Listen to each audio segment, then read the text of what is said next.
Welcome to Random Thomas Observations Episode 3. Today we'll be talking about Series 1, Episode 2, Edward and Gordon. This episode is a combined adaptation of the first two stories of the first book of the Railway series, The Three Railway Engines, originally published in 1945.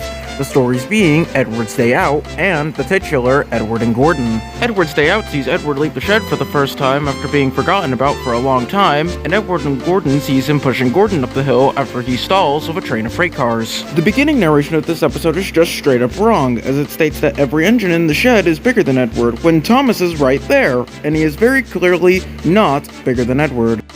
This episode was retitled to Edward Helps Out in North American releases. Speaking of North America, an early script of Shining Time Station's debut episode, A Place Unlike Any Other, from 1988, leaked online. Reading through the script, you can see they planned on changing Edward's name to Alice and have him portrayed as a female character, likely to avoid complaints of gender imbalance.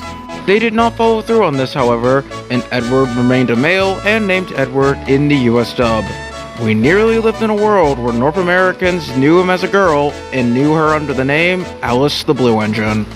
This episode marks the debut appearance in the television series of the sentient freight cars known as the Troublesome Trucks.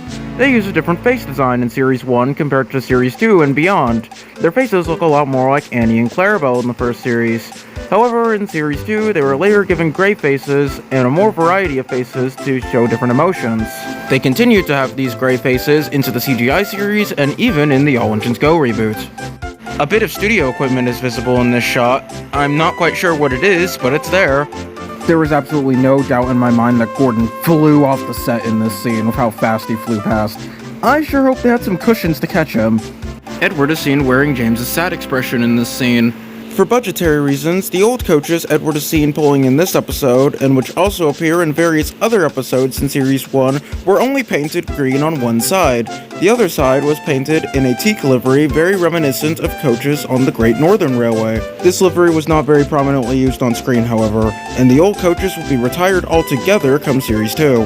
This episode marks the first usage of the recurring phrase, "Then there was trouble."